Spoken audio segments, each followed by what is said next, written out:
Hi friends, இன்றைக்கி சூப்பரான ஒரு ஊறுகாய் ரெசிபி தான் பார்க்க போகிறோங்க. ரொம்ப சிம்பிளாகவும் இருக்கும், ரொம்ப டேஸ்ட்டும் கூட, ஹெல்த்தியும் கூட வீட்டில் செய்யும்போது.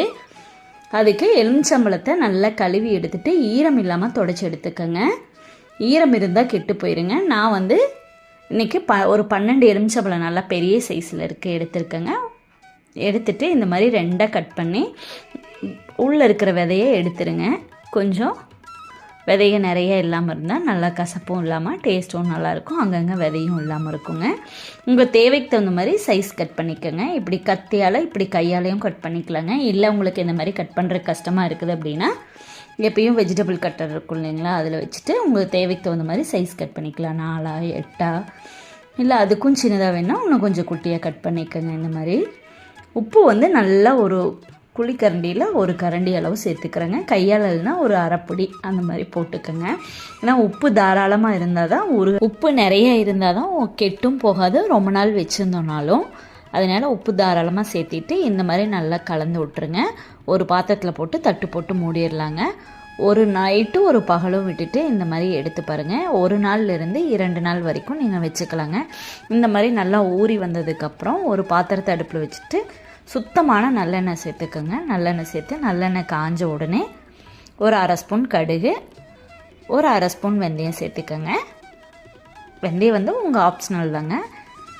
சேர்த்துட்டு நல்லா பொரிஞ்சதுக்கப்புறம் இப்போ நம்ம உப்பு போட்டு கலந்து வச்சுருந்த எலுமிச்சம்பழத்தை உள்ளே சேர்த்துடலாங்க. அப்புறம் மிளகாத்தூள் வெறும் எண்ணெயில் போட்டோம் அப்படின்னா சீக்கிரம் கரிஞ்சிற மாதிரி இருக்குங்க. ஒரு ஓரத்தில் காரத்துக்கு தகுந்த மாதிரி சேர்த்துக்கலாங்க. நான் 2 ஸ்பூன் அளவு சேர்த்துறேங்க. காஷ்மீரி மிளகாத்தூள் தான் சேர்த்துறேன். காரம் கூட இருந்தால் தான் ஊறுகாய் நல்லாவும் இருக்குங்க. அதனால 2 ஸ்பூன் சேர்த்து நல்லா கலந்து விட்டுட்டு இப்போ எல்லாத்தையும் கலந்து விட்டுடலாங்க. நல்லா எண்ணெயெல்லாம் பிரிஞ்சு நல்லா வெந்து வரணுங்க. அதுக்குள்ளே இதுக்கு ஒரு பொடி ரெடி பண்ணணுங்க. அதை ரெடி பண்ணிடலாம். அதுக்கு ஒரு பாத்திரத்தை அடுப்பில் வச்சுட்டு ஒரு 3/4 ஸ்பூன் வெந்தயம், 1/2 ஸ்பூன் கடுகு சேர்த்து 2ஐயும் நல்லா வறுத்துக்கலாங்க.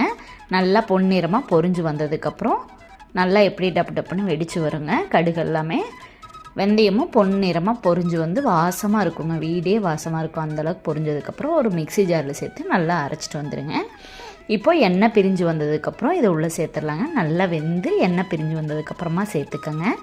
அதுக்கப்புறம் லைட்டாக ஒரு 1/2 ஸ்பூன் நாட்டு சக்கரை சேர்த்துக்கிட்டேங்க. புளிப்பும் காரம் எல்லாமே பேலன்ஸ் ஆகிக்கும். டேஸ்ட்டும் ரொம்பவே நல்லாயிருக்கும். கருவேப்பில் வேணால் நீங்கள் எண்ணெயிலையும் சேர்த்துக்கலாங்க, இப்போயும் சேர்த்துக்கலாம். எண்ணெயில் சேர்த்தணும் அப்படின்னா இன்னுமே பெஸ்ட்டாக இருக்குங்க. நான் மறந்துட்டேன் அப்படிங்கிறனால இப்போ சேர்த்துக்கிட்டேன். நல்லா கலந்து விட்டுட்டு அடுப்பு ஆஃப் பண்ணிடலாங்க. ஆஃப் பண்ணிவிட்டு ஆறுனதுக்கப்புறம்